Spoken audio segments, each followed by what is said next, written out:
The Bahamians say, and it always confused me, because before they started service, they'd say, "Good night, church," and I'm like, I just got here. But what I'm going to be talking about tonight is that this is a fight, talking to the youth especially. And I was thinking of what in the world I was going to talk about. I couldn't think of anything to come to mind. Usually I have something I'm studying or something's really barreling on my mind that I want to talk about, but I couldn't think of anything. But last night I was looking through songs, and there's a song by Third Day that says, "I'll Never Bow Down." And the song is based on Daniel 3:12 through 28, if I can get it out. And it's based on, the three Hebrew children. And if I could have 3 boys come up, I thought it'd be fun to make it kind of acting outish, maybe jazz it up a bit. I have 3 volunteers. Mason's one. Zach. Drew, you want to be? He's been studying this lesson at all. Yeah. And okay, Kendi, can you pretend to be a boy? Come on. Sorry.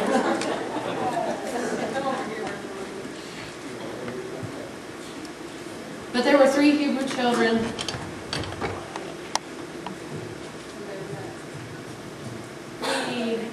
Hey Scott, you want to play Jesus?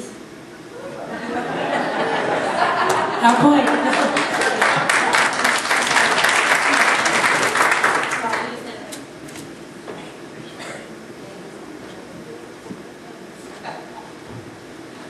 Okay, Mason, there was a king named Nebuchadnezzar, and he had made a golden calf, and he wanted his people to worship it. He wanted his people to bow down to it and fall down before it. And so Kennedy and Drew and Zach are going to be our 3 Hebrew children, Shadrach, Meshach, and Abednego, and Mason is Nebuchadnezzar. So these 3 Hebrew children were in the midst of this that was going on, and Nebuchadnezzar made this big golden calf. He wanted them to worship. And they said no. He said, "I'm not going to do it." Because they were saved, and they knew that God was God, and they knew that they knew what was right. They knew that this calf wasn't right. They knew that this was an idol, and that there's only one God, and they knew, and they were willing to lay their life on the line for that.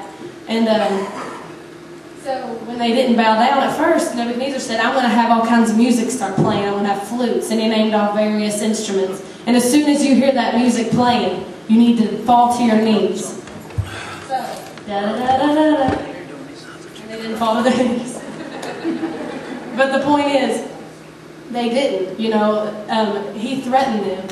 But they didn't fall down. And there was a fiery furnace that he set 7 times hotter. It was so hot that the men that took them to the furnace were slain because it was so hot that they died.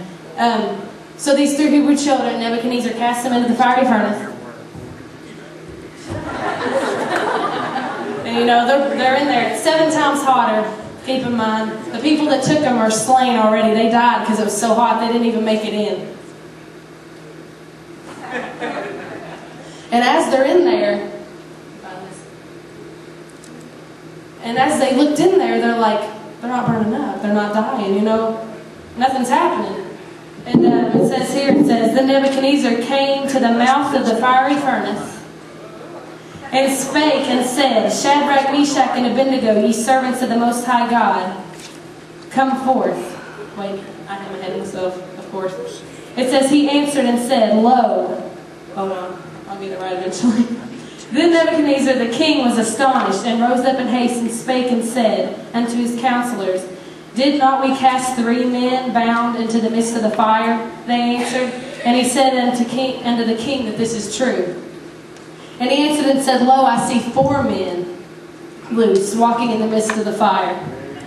And they have no hurt, and the form of the 4th is like the Son of God." Could you imagine? I mean, just imagine being his counselor and looking in there. We threw 3 men in, the people that took him in was slain, but we see a 4th one, and he's like the Son of God. That's pretty awesome. And it says, "And then Nebuchadnezzar came near to the mouth of the fiery furnace, and spake and said, Shadrach, Meshach, and Abednego, ye servants of the Most High God, come forth, and come hither. Then Shadrach, Meshach, and Abednego came forth out of the midst of the fire. That's awesome. And the princes and the governors and the captains and the king's counselors began gathered together and saw these men, whose body in the fire had no power, nor was a hair on their heads singed, neither were their coats charred, neither had the smell of fire surpassed them. And then Nebuchadnezzar spake and said, Blessed be the God of Shadrach, Meshach, and Abednego, who hath sent his angels, and delivered his servants that he trusted him, and have charged the king's word, and yielded their bodies, so that they might not serve nor worship my God, except their own God. And this is awesome that, this is the way we need to be in life. This is a fight.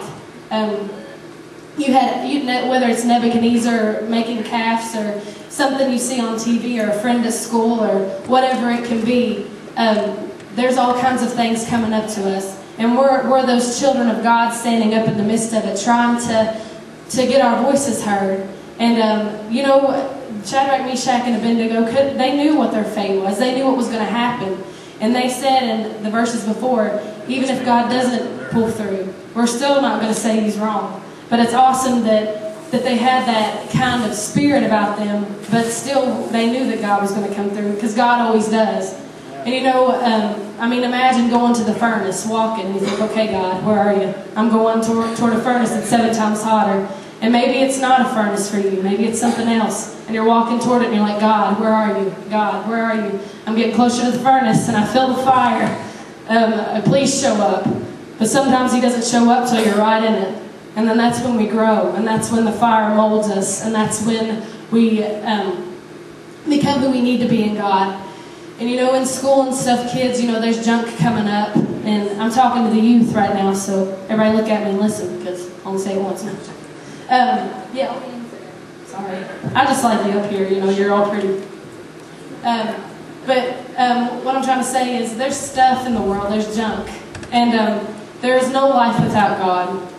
Your friends can tell you what's cool, and they can tell you that Jesus is lame, and that going to church is lame. Oh, there's this cool party tonight. Well, I want to go to church. Why do you want to go to church? Church is boring. But that's not what God is. God is amazing. I'm 20 years old. I was lucky. I got saved at a young age. I was born in a Christian home, and I thank God for that. But that doesn't make me any better than anybody else. I found God for myself. He wasn't just shoved into my head all my life. I found him for myself, and I found out he was amazing, and I can't live without him. You might think that God, I've said this before in different times, but you might think that God is for older people. God's for old fogies.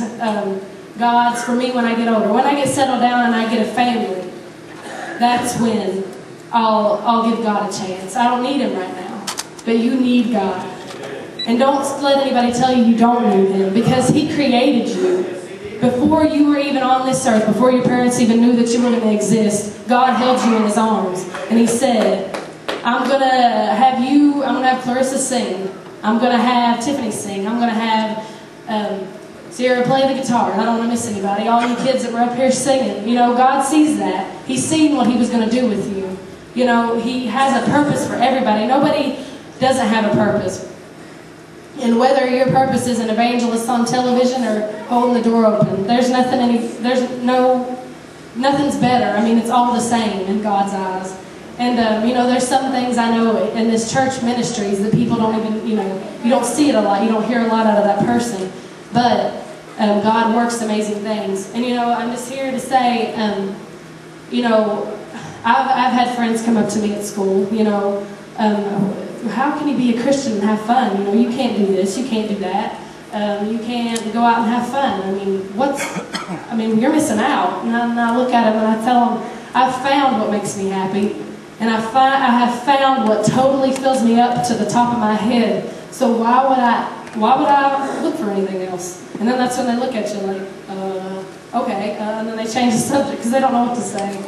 And I tell them, you've got to go out every night, every weekend, and be with the wrong people and be with the wrong thing to make you happy for a few hours. But me, what I've got is something you can have too, but it makes me happy all the time. we got and Christians and youth that's in here, and older people alike, older people, sorry. I didn't mean older.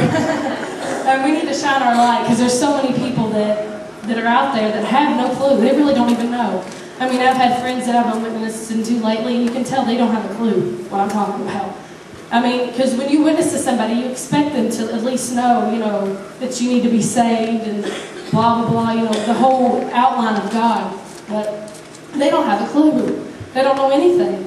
And it's so sad to think that, and I'm so thankful that I know. And I didn't have to go through all that junk and all that nastiness to find out that God's real. And when it comes down to it, to the end of the day, when you're setting, I have to use my pet ball's excuse. I'm a little pony. I'm a little horse. But anyway, when you're sitting at the end of your life, just picture with me for a minute. You can even close your eyes if you want to really get the effect. But you're sitting on your porch, wherever you ended up living, with your family that you ended up with wherever that you ended up to be, whatever job you ended up having, and you're sitting there and you're looking out on your life and everything that you've done and everywhere that you've been and everybody you've talked to and who you've ended up with and everything else, and you're just thinking about it. Is it where God wants you to be? And would you want to sit at the end of your life and know you can't, like Brad said this morning, you can't go back on your past, but you're young, follow what God wants you to do, and don't be sitting at the end